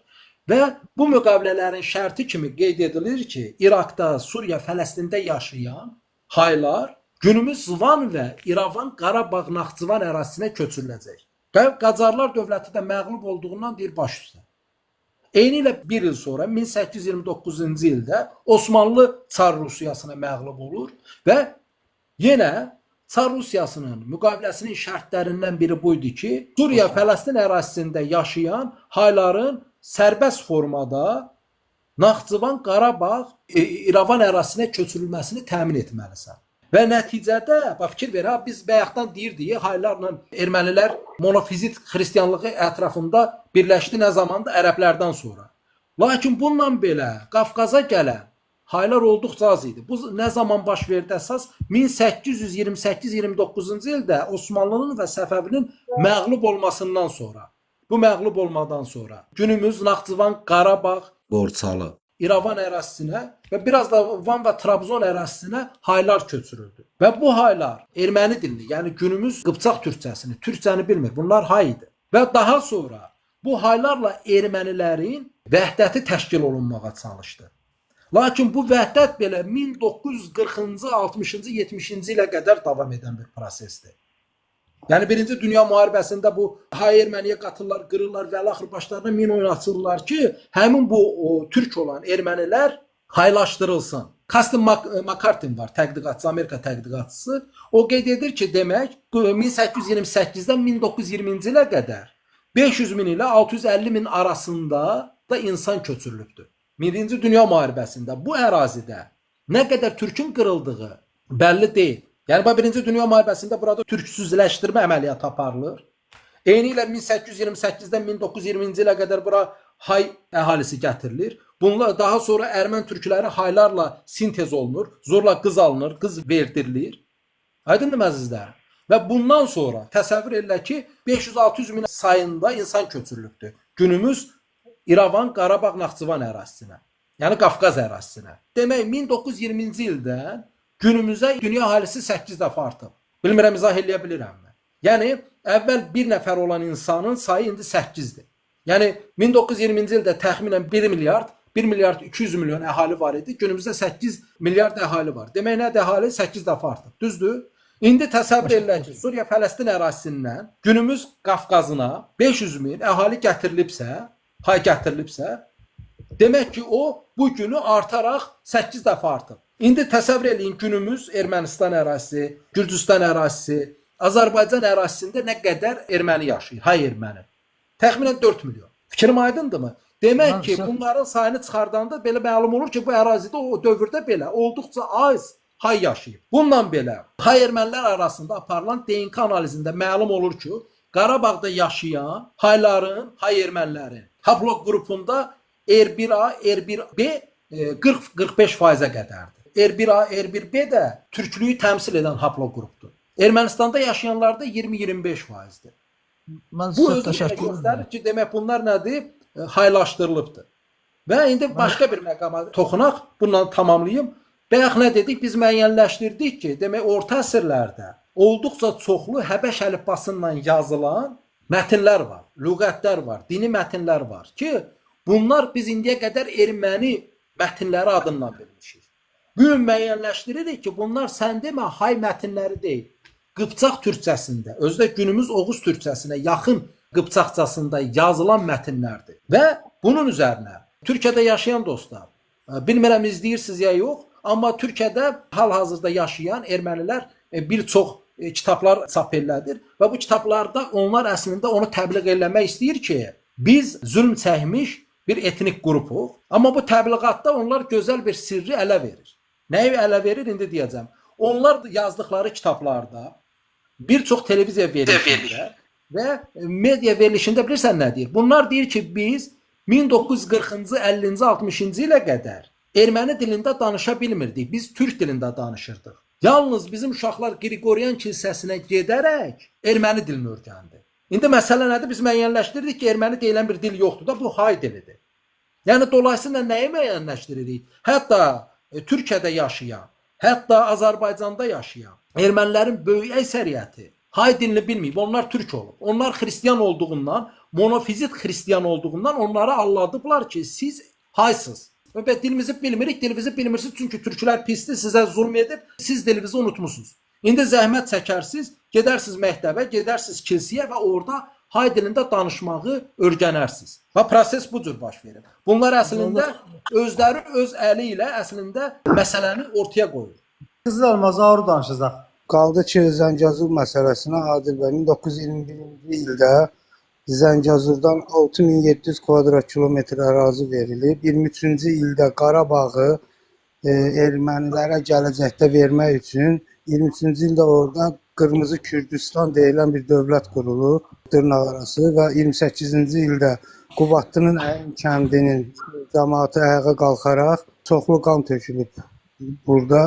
Və sonradan bu Qırmızı Kürdistan ləğv olunub. Qaldı ki, Rəşad bəy, sizin dediyinizə çepnilərdir onlar. Məsələn, Kastamonudan düz Artvinə qədər yaşayan türklər hamısı çepni türkləridir, yəni Qıpçaq türkləri və bunların da bir qismi amşenləşiblər.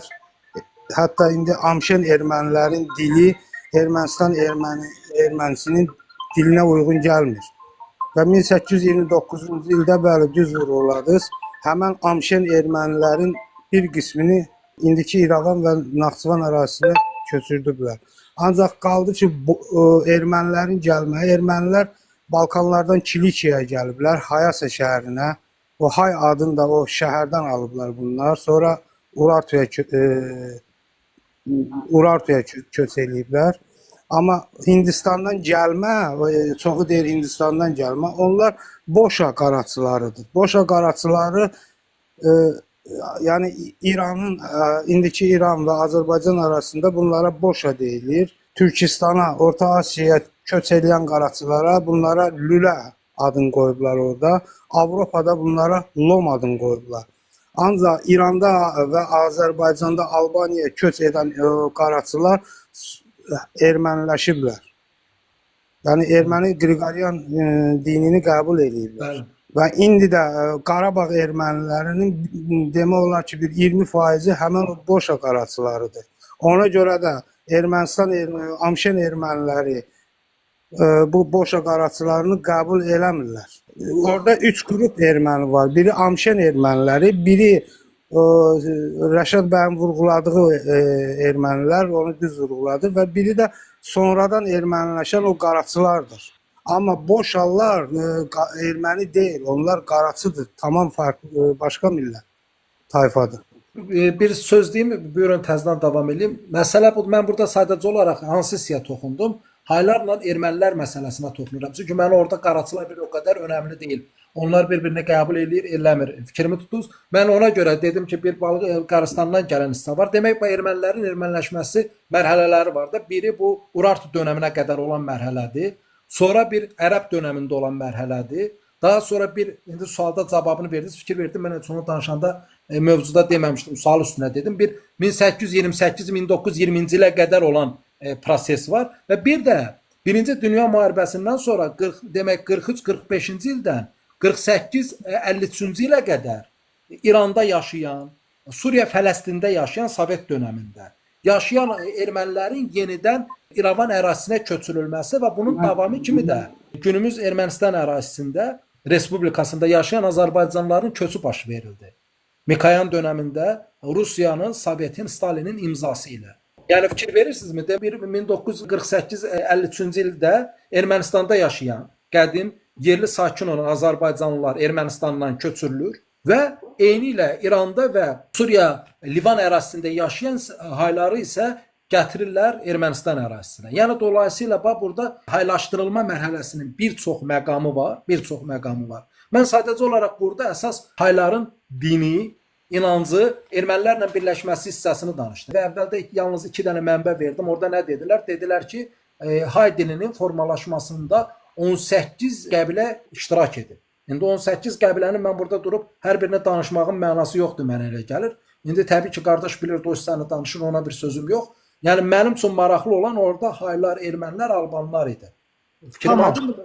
Ona görə də mövzunun adını elə o cür qoymuşduq. Yoxsa indi qaraçı gəlib 2 çeşidi var, 3 çeşidi var. O qaraçılarla hayların problemidir. Səhv deyirəmsə. Bir dəqiqə, Akçakoca. Buyurun. Arkadaşlar, ben şimdi Türkiye'de yaşadığım için bu Ermeni tarihi hakkında biraz malumatım var. Şimdi Ermeniler, bu arkadaşın dediği, Reşat Bey'in dediği gibi Frikya Vadisi'nden gelmişler. Şimdi Malazgirt Savaşı'nda Ermeniler Alparslan'a yardım ettiği için 1080 yılında bugünkü Çukurova'da, Adana bölgesinde bunlara Kilikya Krallığı'nı Alparslan'ın sayesinde Kilikya Krallığı kurulur. Bunda 1280 yılında yıktı bunu. Selahattin Eyyubi yıktı. Şimdi Ermeniler şeye kadar, Osmanlı'nın içinde bu Amerikan İç Savaşı'na kadar, 1865 yılına kadar güzel yaşadılar. 1865 yılında Amerikan İç Savaşı'na pamuk krizi başladığı zaman Amerikalı pamuk tüccarları Adana'ya geldiler. Adana'daki bu araziyi pamuk ekmek istediler. Oradaki Türkleri çalıştırmak istediler. Oradaki Türkler hepsi çoban idi, yani göçer, konar göçer idi. Bunlar çalışmadı. Gitti bugünkü Suriye'den akrabaları, işte Esad'ın akrabalı olan var, fellah Arapları var. Onları getirdi, yerleştirdiler.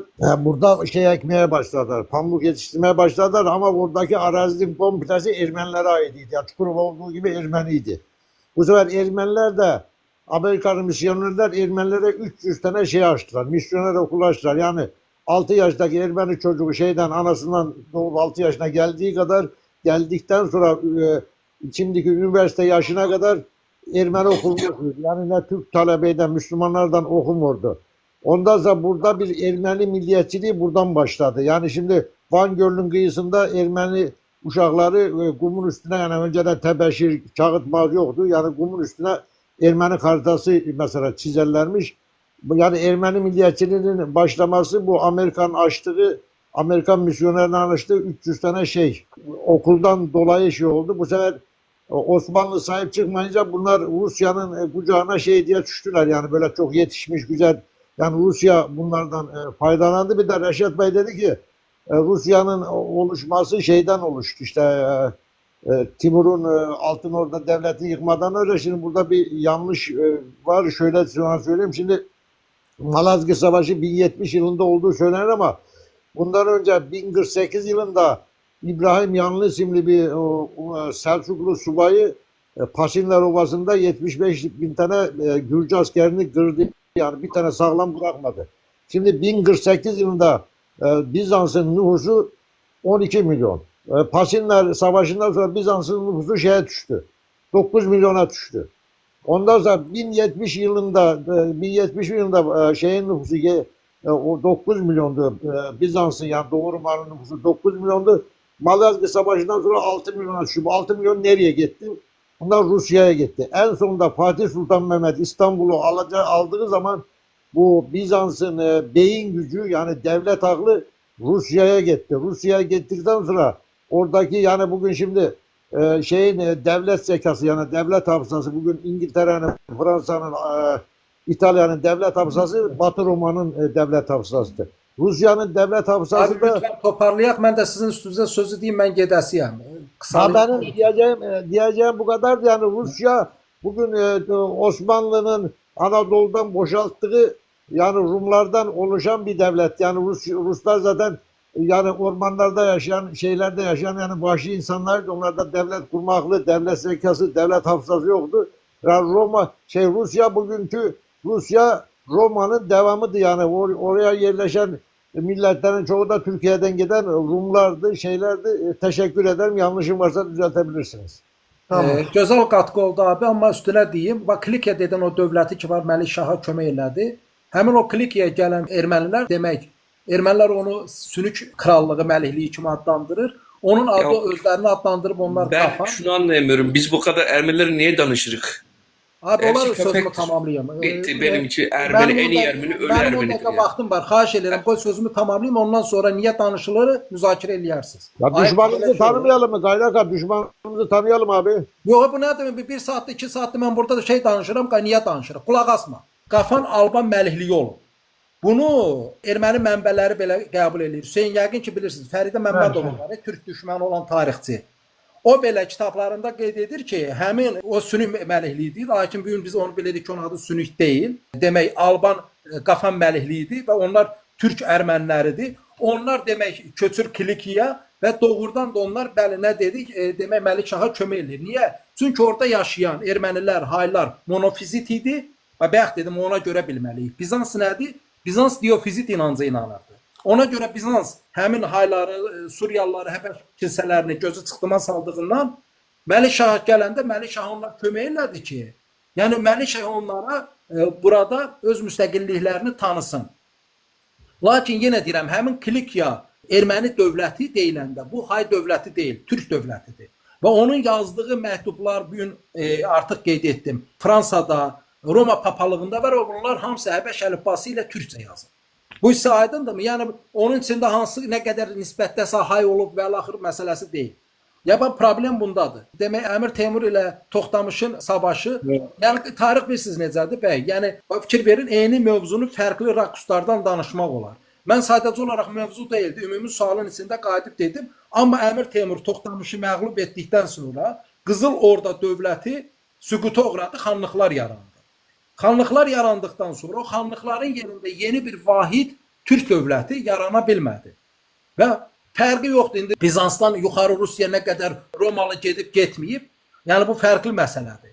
Amma orada həmin o xanlıqlar mərkəzi bir dövlət yarada bilmədiyindən orada Rusiya çiçəkləndi, yeni bir dövlət yarandı. Məsəl üçün Səlcuqludan sonra xanlıqlar dövrü yarandı, düz. Onu Osmanlı vahid bir dövlətə çevirə bildi. Çevrənməsə axırımız nə olacaqdı xaçılı yürüşlərindən sonra? Azərbaycanda xanlıqlar dönəmi yarandı və biz o xanlıqlar dönəmindən vahid dövlət yarada bilmədiyimizdən Azərbaycan nə oldu? Paramparça oldu.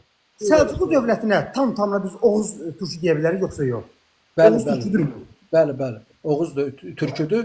Və bir də bir şey deyim, həmin Səlcuqlu da kimlərlə savaşır əslində? Onun gücünü ən çox parçalayan Qıpçaq türkləridir. Gürcü vasitəsilə Qıpçaq türkləri xristian olduğundan gürcülərə kömək eləyir. və Səlcuqlu onunla vuruşduğuna görə Gürcülər öz müstəqilliyini qoruya bilir. Qıpçaqlar günümüzdə fikirləşdiyimiz qədər fərqli bir topluluq deyil. Qıpçaqlar əslində türklərin dış Oğuz qolunu təmsil edənlər olub. Lakin o dış Oğuz qolları fərqli regionlarda gəzdiyindən onların dilində müəyyən fərqli nüanslar yaranıb ki, zamanla artıq o əsl Oğuz dilindən müəyyən qədər fərqlənibdir. Yoxsa əslində Qıpçaqla Oğuz da bir qoldan ayrılıbdır. Bir qoldan, Qıpçaqla Oğuz bir qoldur. Hüseyin qardaş, mən gedirəm. Bir dənə söz deyim. Hamınızdan üzr istəyirəm. Bir dənə söz deyim. Allah sizdən razı olsun. Elimizdə bərəkət hər birinizin. Çox gözəl yayın aparın. Var olun. Və mən sizə təşəkkür edirəm. Birinci növbədə elə milliyyətçilikdən danışırsa, Turanlar düşmənlərimizi tanımalıyıq. İnsanlarımıza düşmənimiz kim olduğu onu bildirməliyik. Yoxsa əks halda müəyyən dini cəryanlar altında gedib düşmənin alətinə çevrilib bizə düşmən olmasın. Ona görə bu düşmənləri tanıtmaq lazımdır. Erməni də, Farsı da, o birisini də, bu birisini də, hər birini tanıtmaq. Tamamilə Ona görə doğru. sizə böyük təşəkkür edirəm. Var olun. Çox sağ olun. Bəs xristian türkləri ilə İslamı qəbul edən türklər heç düşünmədimi? Əcdadlarını, keçmişlərini, qan yaddaşlarını, türk olduqlarını düşünmədilərmi? Heç qəlbləri sızıldamadımı? Biz din ayrı qardaş ifadəsinin olduğunu görürük və bir də Azərbaycan türkləri oğlan uşaqlarına kirvə tutduqları əsasən ermənilər olur. Niyə ermənilər? Çünki İslamı qəbul edən Azərbaycan türkləri dinari xristian türk qardaşları ilə qohumluq əlaqələrini saxlamağa çalışır. Amma kirviyə qız verilmir. Niyə qız verilmir? Çünki müsəlman olan türkün kirvəsi xristian türk idi. Daha doğrusu xristianlığı qəbul etmiş ermənilərdir, qıpçaqlardır. Daha sonra onların hamısına erməni deyiləcək. Amma türklərin din ayrı qardaşları ilə qohumluqlarını bərpa etməyə çalışdıqları kirvan layışı tam işə yaramayacaqdır. Ermənilər paylaşacaqdır. Bax belə. Din ayrı qardaş olan kirvələr haqqında da ayrıca danışmaq lazımdır. Qismət. İnşallah söyləşilərimiz yenə davam eləyəcəkdir. Mənə başlıqlar vermiş, o başlıqlar altında mövzularımız eyni bu qayda davam eləyəcək. Sağ olun. Rəşad bəy, istifada olan polkovnik leytenant 30 Kirpov yoldaşımız şəxs sizin qarşınıza, elminizin qarşısında istər Hüseyin bəyin vəsait təqdim eləyirik ki, yəni biləsiniz ki, bizə də sizin elminizin qarşısında acizik, baş əyirik, Allah elminizə bərəkət versin. Gəlin həmişə xahiş edirik, bizi marifləndirin. Var olun. Təşəkkür edirəm. Sağ olun, çok sağ olun. Sağ olun, sağ olun. Ben şunu anlayamıyorum. Biz bu kadar Ermenileri niye danışırık? Benim için Ermeni en iyi Ermeni, ölü Ermeni. Gördüyümüz kimi bu qardaş niyəsə hay erməni tarixindən danışılmağı məqbul, doğru, məqsədə uyğun hesab etmir. Və indi gəlin Türkiyədə bir YouTube kanalında danışılanları izləyin. Çok enteresan hikaye. Bir tek mezar taşı olarak düşünmemek lazım. Ama asıl amaç talandan korunması. Yani diyor ki şehir yıkılsa da bunlar ayakta kalabilmişler. Kalıcı bir şey diyorsun değil mi? Aynen. Evet, Ve zaten şu an Anadolu'da kalmış ayaktaki en eski iki Haçkar. Yani Evet. bundan daha eskileri yok şu an. Mesela işte şeyler vardır. Üzüm dalları vardır. Hayat ağacı mutlaka vardır. Bakın hayat ağacı bak yukarıda görüyor musun? Üzüm vardır, nar vardır. Bunlardan böyle tonlarcası bir arada bir vadide Ermenistan'da var. Bunlar biliyorsun yok edildi. Azerbaycan Evet. şeyindeydi bunlar. Hatta hala Ermenistan ve Ermeni halkı UNESCO'ya karşı bu konuda çok kızgın. Hiçbir müdahalede bulunmadı diye. Çünkü dozerlerle ezdiler bu şeyleri. Şimdi bunu ben daha öncekilerde anlatmıştım. O yüzden bütün fotoğraflarını koymadım. Aynen senin dediğin gibi o emirde bizzat galiba Aliyev'den gelmiş. Aliyev ayrıca işte Ermeni kitabelerdeki Ermenice yazıların hepsinin silinme talimatını da maalesef vermiş. Savaşta böyle bir şey yani. Hani burada taraf olmaktan öte bir kültür yok oluyor. Konumuzla da alakalı diye onu koydum. Ve bu şeylerin, bu Haçkarların yanında da işte o koç başlı taşlar, mezar taşları. Sizi bir köye götürdüm. Orada birkaç tane, onları da beğenmediniz bunlar. 1970'ten kalma diye. İşte bu en eskiler aslında Ermenistan tarafında galiba. O Plümür'deki vadilerde, tepelerde de varmış aslında. Daha sonra Çemişgezek'li bir tur yapmıştık. Orada da işte baksanıza bunlar muazzam ya. Çok güzel yani. Ama bunlardan hiçbir şey kalmadı işte maalesef. Onlar da kalmadı değil mi maalesef? Bu bizde bu işte. Bu Çemişgezek tarafına gittiğimizde o zaman bunları biraz daha eskilerini bulabilmiştik. Bunlar Alban xaçını, Alban qəbirlərini, Türk Oğuz qoçlarını öz adlarına çıxır. Hətta Azərbaycan prezidentini bu abidələri yox etməkdə ittiham edir. İçimizdən olan bəziləri isə bu tarixi danışmaq belə istəmir. Qəribə paradoks deyilmi? Onlar Türkiyədə yaşaya-yaşaya, onların olmayanı, onların olduğunu iddia edir. Biz özümüz isə bizə aid olanlarla maraqlanmır və əksinə araştıranlara, danışanlara da mane olmaq istəyirlər. Düşünək. Ben şunu anlayamıyorum. Biz bu kadar Ermenileri niye danışırık? Düşünək. Bilgə Xaqan demiş: "Türk, titrə və özünə dön." və videonu beləcə bitirirəm.